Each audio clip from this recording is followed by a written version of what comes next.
Do you think it's fair and legal for critically important health and safety information to be withheld, for whatever reasons, from one group so that the aspirations of another group can be advanced or promoted? Every time you do a procedure, particularly a surgical procedure, or you have a medical intervention as a chemical abortion in particular, you have to talk to your patient about risks and benefits. So it's critically important to a young woman to help her understand that if she undergoes an elective abortion, that she's increased her risk for breast cancer. You need to tell her that. She's increased her risk for preterm delivery. She needs to know that. She's increased her risk for possible mortality and mental health issues. They need to know all of those things, and they need to understand what that means in their life going forward. It's disingenuous to just say this procedure will happen and everything's going to be fine, because that's simply not true. No procedure is like that, and no procedure is without risk. So if a reasonable patient would want to know about that, the doctor's got a legal obligation to disclose it. Plus, the doctor has to fully, openly and honestly answer any questions that the patient asks. So you can't just pat the patient on the head and say, don't you worry about it, everything will be all right. If you do that, and in actual fact you should have told them something else, then you haven't got an informed consent, and then you're going to be liable, medical malpractice liability, for failing to get an informed consent. There was no informed consent. There was no freedom of choice because the choices weren't presented to me. I had more information given to me about my wisdom tooth taken out. You get more information when you get your appendix removed than you do from having an abortion. The last area that was litigated was the suicide disclosure. So our lawyers presented information, and the Planned Parenthood presented information, all from the science, and then the judges looked at it all and ruled that yes, there is an increased risk of suicide associated with abortion. So we had very smart, educated judges looking at the information that was derived from the scientific literature and came down on the side of yes, that there are risks to women that they deserve to be told about. When I was interviewing the experts in this documentary about the courtroom-validated health risks of abortion, I also asked them how these risks were being hidden from the public.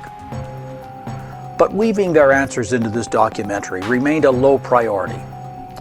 Then I saw the same illicit strategies used to keep the public in the dark about abortion risks being repeated during COVID. And the pro-choice people have almost complete control of the media and are able to, suppress discussion about it. It was researchers or professionals with a clear bias. Some of it has gone to the extent that it's fraudulent. This was only one study. Coleman's meta was based on 22 studies. But this single study, which is an outlier to what the 22 in composite said, was picked up and promoted in many consumer publications as a full and final denunciation of the emotional health risks of abortion. It can seem on the surface that you've developed a good study, but there's so many methodologic flaws. Like pharmaceutical companies do it, I think big tobacco companies, they give money for research, but then they have the researchers write in a clause they will not publish any negative research. The women in their study that were highest at risk for developing invasive cancers were taken out of the study before they developed the cancer. And the publishers complained, May 2020, of criminal levels of pressure to publish faulty research. So we can get untainted, objective research to guide us as we select a toaster, but not to make life and death health decisions. But you can't dismiss stuff that's scientific, and that's what they're doing, and I think that's just bad science. In the decade since these interviews were filmed, an entirely new media sheriff has arrived in town. According to one concerned analyst, Dr. Robert Epstein, no Mussolini, no Hitler, no dictator anywhere has ever had even a tiny fraction of the power that this company has. Please watch this documentary to learn the way our knowledge is being manipulated by those we trust as purveyors of truth in science and medicine.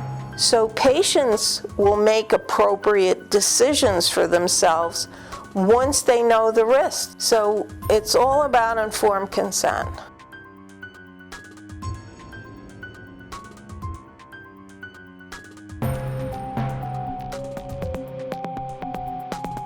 It's very politically incorrect to say anything negative about abortion. even if it's medically true.